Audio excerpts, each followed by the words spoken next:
After acquiring the knowledge and skills, you need to implement those skills in order to increase your efficiency and in order to contribute for the organization. Employer is directly going to pay or spend for the employee. On behalf of employee, employer is going to spend money. If an individual is promoted from the 3rd grade to 2nd grade, then they will get hike in their salary. So based on their grade, fixed salary or fixed pay is going to give for the employee.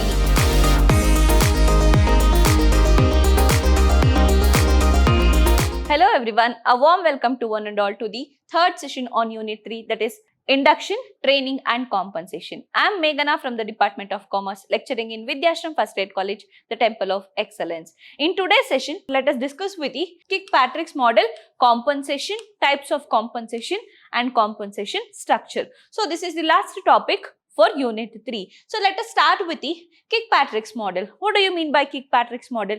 In the last session, we have discussed about the training. So after training, we need to evaluate the training efficiency, or we need to evaluate the results of training. For that, through this Kirkpatrick model is globally recognized method of evaluating the results of training. Evaluating the results of training as well as learning programs. So it assesses both the formal and informal training. So it assesses both the formal and informal training methods, rather than it rates them against 4 level of criteria. It rates the results in 4 level. So level 1 reaction, level 2 learnings, then level 3 behavior and level 4 results. So it rates them in 4 levels. So it can be explained through this diagram. So first level is a reaction, second is learning, third one is behavior and fourth one is result. So what do you mean by reaction? So what we are going to find out under the reaction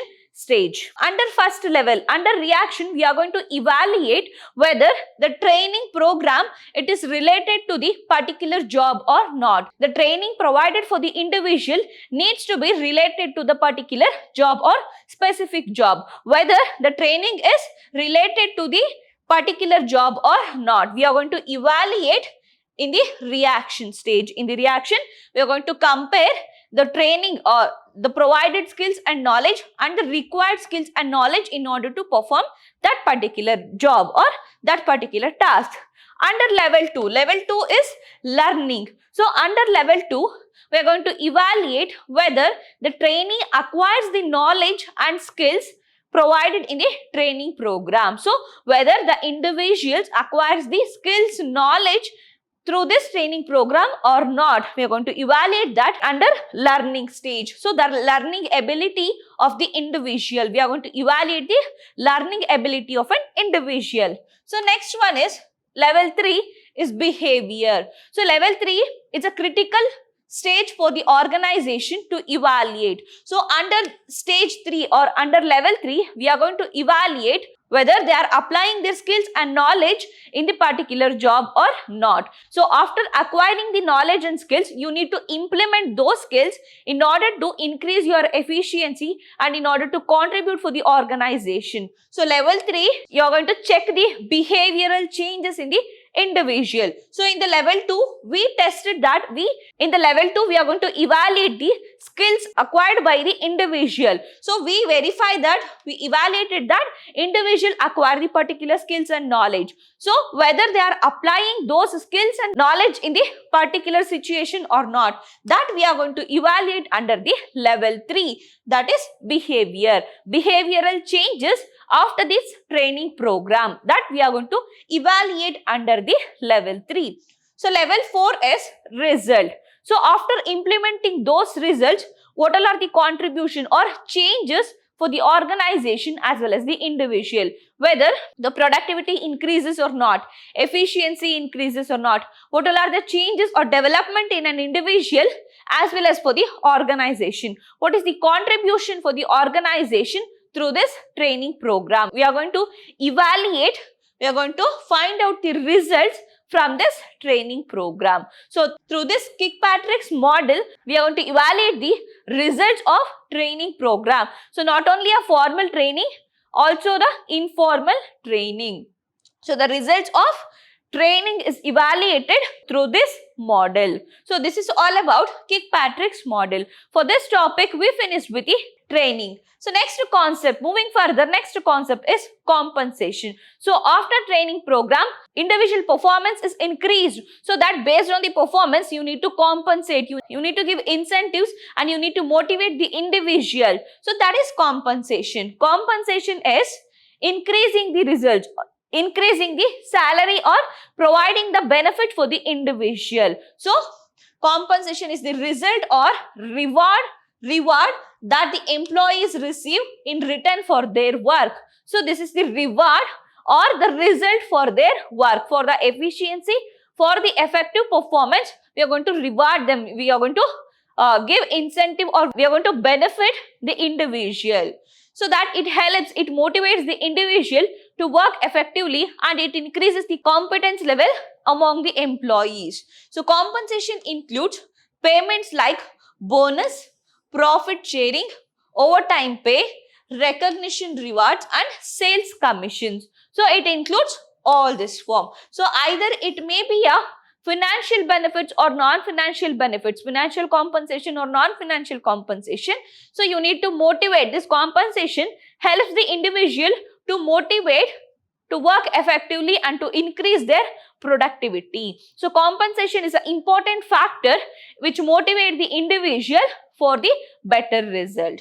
Moving further, what are the types of compensation? So types of compensation is classified into two types: direct compensation and indirect compensation. So direct compensation involves monetary payments to the employee for time worked or result obtained. So it's a monetary or financial benefits, financial rewards for the employee for their work.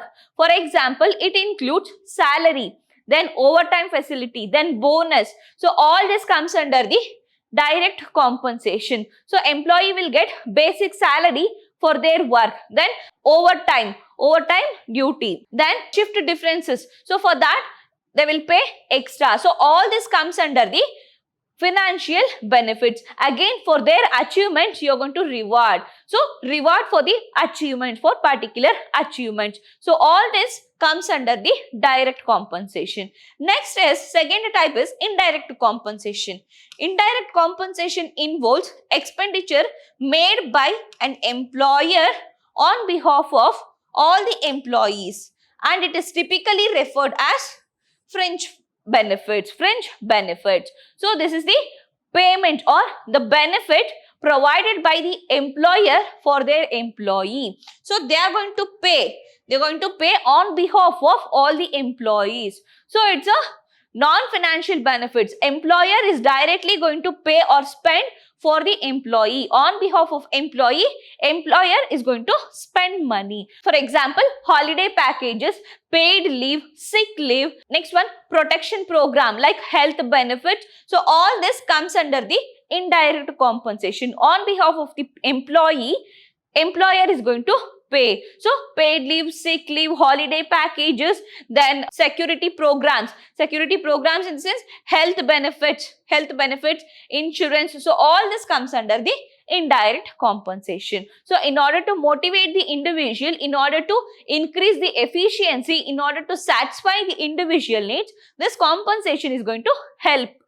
So that the employer as well as the employee is satisfied and the objectives of the organization can be fulfilled. So moving further, next one is a compensation structure. Compensation structure, also known as the wage structure or salary structure. A compensation structure is a strategy used to determine how each employee in the company is paid. So it is the strategy on which, it is the basis on which employee will get salary or employees are paid.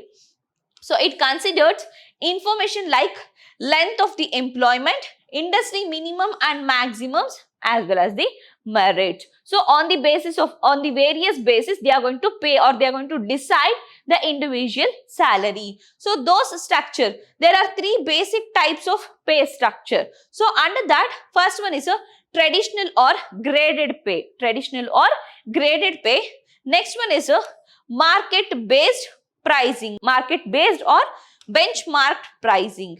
Last one, broadband.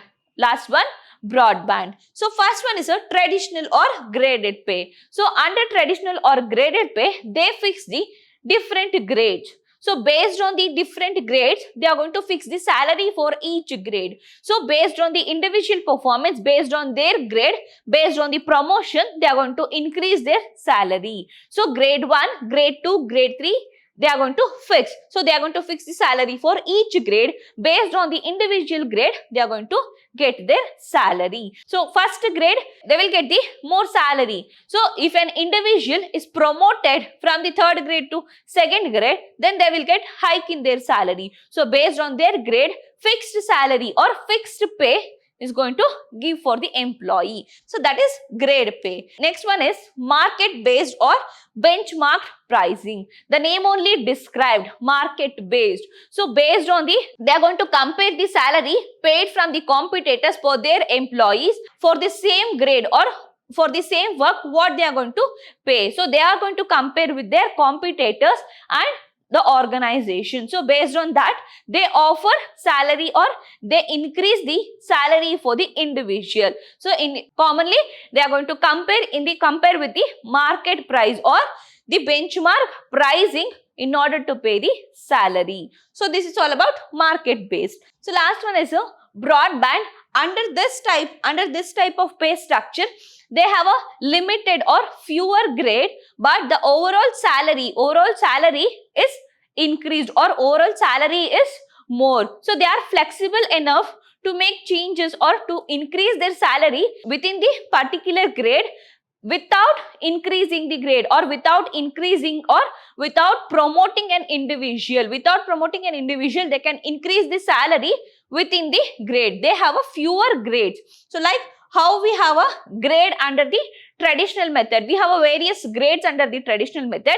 If an individual move from one grade to upper grade, then the salary is increased. But under broadband, the salary can be increased within the particular grade itself. So they are flexible enough to increase the salary. The salary, overall salary for a particular grade is higher compared to other types of pay structure. So this is all about compensation structure. So this is the last topic for the unit 3. So for this topic, we finished with the unit 3. Let us start with the unit 4 in the next session. Until then, keep watching. Thank you.